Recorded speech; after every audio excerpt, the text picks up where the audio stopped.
신통일한국 원로들의 길잡이 이재홍입니다. 완연한 봄의 계절 4월 1일입니다. 2026년 4월 1일 원로들의 길잡이 164번째 시간을 시작하겠습니다. 한민족 선민 대서사시를 배우는 이유는 한민족의 정체성과 신종 문화를 세계인에게 전하기 위해서이며 선민으로서의 책임을 다하기 위해서입니다. 제 영상이 도움이 되셨다면 구독, 좋아요 잊지 마시고 눌러주시면 더 좋은 영상을 만드는 데 큰 힘이 되겠습니다. 지금 이스라엘과 이란이 전쟁 중에 있습니다. 아직 완전히 끝나지 않았습니다만 전쟁이 속히 끝나고 더 이상 피해가 없기를 바랍니다. 전쟁으로 인한 피해를 복구하기 위해선 5년 이상 걸린다고 합니다. 선민의식이 강한 이스라엘, 그들이 제1이스라엘이라면 우리 대한민국이 선민으로 택함받은 제2이스라엘이란 뜻일까요?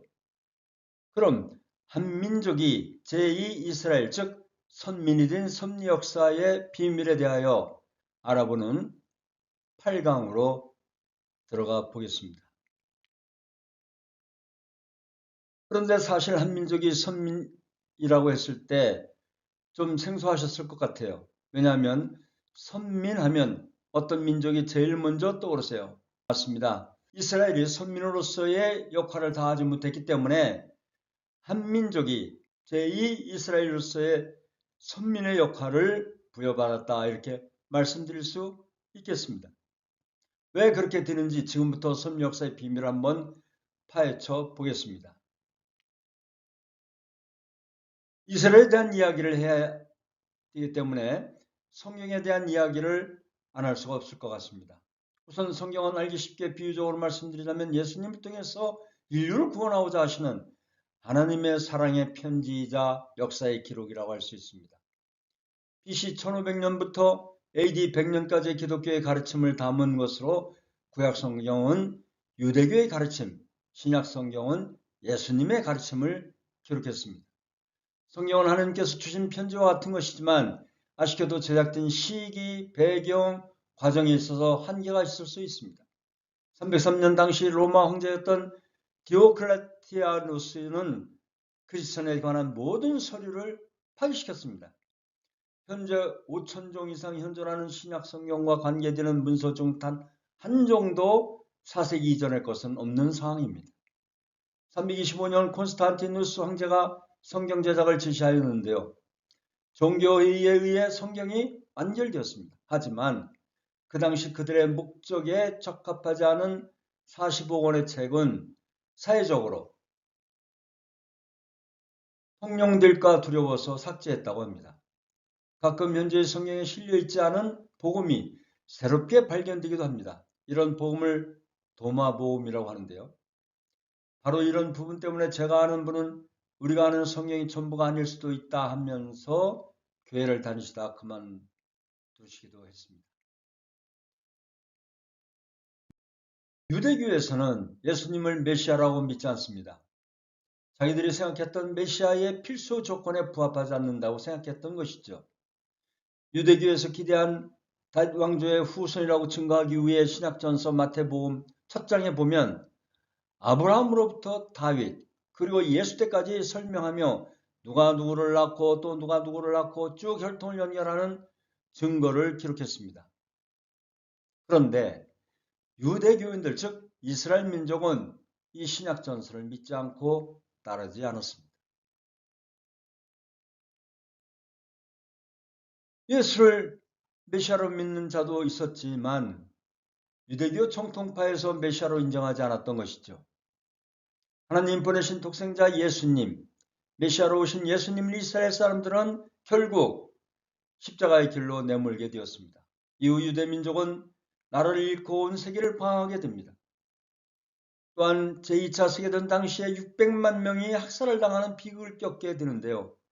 섭리성안에서는 영광의 주님을 불신하고 죽음에 이르게 한 탕감, 쉽게 말씀드리면 죗값을 치는 것이라고 이 부분을 해석하기도 합니다. 그런데 또 주류 기독교에서는 예수님이 십자가에 돌아가신 것이 하나님의 뜻이었다고 해석을 하고 있습니다. 정말 그럴까요? 물론 십자가에 돌아가시는 것이 하나님의 뜻인 것처럼 해석되는 성경의 구절들도 있긴 있습니다. 마태복음 16장 21절에 보면 예수께서 자기가 예루살렘에 올라가 많은 고난을 받고 죽임을 당하고 세상 일에 살아나야 할 것을 제자들에게 비로소 나타내시니, 또 마태복음 26장 39절에 보면 내 아버지여 만일 할 만하시거든 이 잔을 내게서 지나가게 하옵소서. 그러나 나의 원대로 마시옵고 아버지의 뜻대로 하시옵소서. 사도들의 해석은 하나님의 예정과 계획이었다, 이렇게 또 보고 있습니다. 사도행전 2장 23절에 보면은 그가 하나님의 정하신 뜻과 미리 아신 대로 준비 내준 바 되었거늘, 또 고린도서 15장 3절에 보면은 그리스도께서 성경대로 우리 죄를 위하여 죽으시고, 이런 내용을 내세워서 예수님은 십자가에 달리시러 오셨다, 이렇게 해석하는 자들도 있습니다. 하지만 십자가에 돌아가시면 안 되었다고 해석할 수 있는 성경 구절도 많이 있죠. 마태복음 26장 39절에 내 아버지여 만일 할 만하시거든 이 잔을 내게서 지나가게 하옵소서. 그러나 나의 원대로 마옵시옵고 아버지의 원대로 하시옵소서 라고 말씀하셨고, 마태복음 27장 46절의 기록을 보면 나의 하나님 어찌하여 나를 버리셨나이까. 또한 마태복음 23장 37절에 보면은 예루살렘아 예루살렘아 선지자들을 죽이고 네게 파송된 자들을 돌로 치는 자여 암탉이 그 새끼를 날개 아래 모험같이 내가 네 자녀를 모으려 한 일이 몇 번이더냐. 그러나 너희가 원치 아니하였도다. 그리고 결정적인 내용은 고린도전서 2장 8절을 보면은 이 지혜는 이 세대의 통치자들이 한 사람도 알지 못하였나니 만일 알았더라면 영광의 주를 십자가에 못 박지 아니하였으리라, 이렇게 기록되어 있습니다. 이상과 같이 예수님의 직접 하신 말씀이나 선지자들의 완곡한 표현을 보면 예수님은 돌아가시지 말았어야 할 분이 불신과 무지로 십자가에 돌아가셨다고 기록되어 있습니다. 당시 로마 총독관으로 와서 유대 나라를 속정하던 빌라도 역시 경축일에 특별 사면으로 예수를 풀어주려 했지만은 율법주의자 바리새파 기득권 세력의 주장에 의해 사형에 처할 수밖에 없었던 산이강도 바라바를 놔주고 예수를 처형해 달라는 그 주장, 그들의 주장에 빌라도는 할 수 없이 예수를 십자가에 내줄 수밖에 없었던 것입니다. 아니, 예수님이 십자가에 달려서 돌아가시기 위해서 오셨다면 논리적으로 도저히 이해가 안 되는 부분이 있습니다. 첫째, 이스라엘 백성들이 축복을 받기는커녕 나라를 잃고 수백만 명이 목숨을 잃은 것을 설명할 길이 없습니다. 예수님이 십자가에 달려서 돌아가시기 위해서 오셨다면 그렇게 한 이스라엘 백성들은 축복을 받았어야 합니다. 하지만 결과는 반대였죠. 둘째, 예수님을 팔아넘긴 유다를 영웅으로 보지 않으시고 마귀라고 하셨습니다. 십자가의 길이 원래의 계획이었다면 마귀로 하셨을까요? 또한 예수님을 파는 유다는 화가 있을 것이다, 태어나지 않았으면 좋았을 것이다 라고 하신 부분도 설명할 수 없습니다. 또한 셋째는 기본적으로 예수님은 하나님 편에 사람을 십자가에 못 박는 것을 좋게 보지 않으셨습니다. 그리고 네 번째는 예수님의 뜻을 당대에 가장 잘 이해하고 있는 제자들이 당시에 분개했다는 것입니다. 즉 십자가에 가시면 안 되는 분을 십자가에 가시게 했다고 분노했다는 것이죠. 예수님이 오신 뜻을 이해를 못해서 무지로 인해 그런 악행을 저지른 것이라고 분명하게 말하고 있습니다. 다섯 번째는 예수님이 십자가에 자신이 매달려 가셔야 하는 이유를 설파하고 다니시지 않았습니다. 오히려 예수님을 믿도록 예수님 아래 하나로 뭉칠 수 있도록 계속적으로 설득해 오셨다는 겁니다. 예수님이 십자가에 가신 이유는 이스라엘 사람들이 예수님을 믿지 않았기 때문에 가능했습니다. 믿었으면 십자가로 내몰 수가 없는 것이죠. 그런데 예수님 십자가의 길은 피할 수 있으면 피하게 해달라고 하셨고, 또한 자신을 메시아로 믿도록 하는데 최선을 다하셨다는 것입니다. 그러나 예루살렘은 이스라엘 백성들은 끝끝내 메시아로 오신 예수님을 믿지 않았습니다. 믿지 않는 그들을 구원하기 위해서 남은 길은 하나밖에 없었던 것이죠. 네, 십자가 대속이 하나님의 제1 플랜이 아니었고 어쩔 수 없이 선택한 차선책이라서 한계가 있는 것입니다. 다시 오마하신 예수님의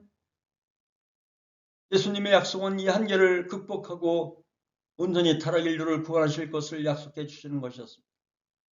그럼 다시 오시는 재림주는 무엇을 하실까요? 또는 십자가가 하나님의 어쩔 수 없는 차선책 플랜 B였다면 애초에 하나님의 제일 플랜은 무엇이었을까요? 정치, 경제, 문화, 심지어는 종교까지 사탄 중심으로 형성된 기존의 내용들을 하나님 나라에 맞도록 수정하고 하나님 나라의 인류 한거족을 이루고자 평화운동을 하시며 노력하셨을 것입니다. 정리하면 첫 번째는 혈통복귀를 통한 원죄청산, 두 번째는 하나님 아래 인류 한가족을 만드는 것이 이렇게 볼 수 있습니다. 그럼 첫 번째인 타락한 인류를 하나님의 혈통으로 전하는 것은 어떻게 가능할까요?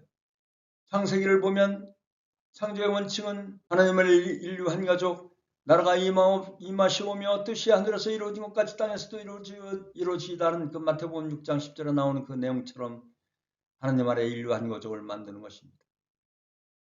창세기를 보면 창조의 원칙은 쌍임을 알 수 있습니다. 그의 영원하신 능력과 신성이 그 만드신 만물에 분명히 보여 알게 되나니 라고 로마서 1장 20절의 말씀처럼 또한 창세기 1장 27절로 하나님께서 자신의 모습대로 사람을 창조하시되 남자와 여자로 창조하시고 하나님은 한 분이시지만 그 한 분 안에는 아버지의 속성과 어머니의 속성을 모두 갖고 계심을 알 수 있습니다. 그동안 하나님 아버지하고 기도해 오셨다면 하나님 어머니 부분을 간과해 오신 것입니다. 하나님은 인류의 부모이시고 또한 남성 성상과 여성 성상을 모두 갖추신 분이기 때문에 저는 하늘 부모님이라고 이 강의에서 호칭하겠습니다. 만약 아담과 해와가 타락하지 않았더라면 아담과 해와는 하늘 부모님의 축복 속에서 부부의 인연을 맺고 인류의 참된 조상이 되었을 겁니다. 사탄의 거짓 부모가 아니라 하늘 부모님 편에 선 참 부모가 되었을 거라는 것 말입니다. 예수님은 하나님의 독생자로 오셨습니다. 그렇다면 우리는 상식적으로 유추할 수 있습니다. 예수님은 독생녀를 만나서 인류의 참된 부모가 되셨어야 했다는 것을 말이죠. 성경에도 예수님께서 독생녀를 만나 결혼하고 인류의 참 부모가 되셔야 함을 암시하는 구절이 있습니다. 그러나 이런 뜻을 예수님 주변의 중심 인물들도 인지하지 못했고 이스라엘 사람들은 더더욱 알지 못했습니다. 후대 신학자들도 몰랐습니다. 어린 양 혼인잔치가 좌절된 안타까운 상황이 성경 구절에 드러나기도 합니다. 독생자로 보내신 예수님을 대하는 이스라엘 백성들의 모습을 보면서 하늘 부모님은 실망하실 수밖에 없었습니다. 그리고 그런 이스라엘 백성들에게 독생녀를 차마 보내실 수가 없었습니다. 결국 예수님은 이스라엘 사람들의 불신과 준비 부족으로 인해 독생녀를 만나지 못하시고 플랜 B인 십자가의 길을 가실 수밖에 없었다. 그래서 다시 오는 날에는 어린 양 혼인잔치를 하시고 어린 양 혼인잔치에 초대된 자들에게 원죄의 고리를 끊어주는 복을 주시겠다고 하셨던 것입니다. 동시에 하늘 부모님의 자녀를 복귀시키고 이 땅에 하늘 부모님 아래 인류 한 가족이라는 지상천국을 건설하기 위해서 평화운동을 전개하셨을 겁니다. 타락이 전에 창세기에서 하늘 부모님이 주신 3대 축복이 이루어진 지상천국을 향해서 나아가셨을 것입니다. 오늘 4월 1일 원로들의 길잡이 164번째 한민족 선민퇴 서사시 제8강의를 모두 마치겠습니다. 감사합니다. 다음 뵐 때까지 환절기 항상 건강하세요. 고맙습니다.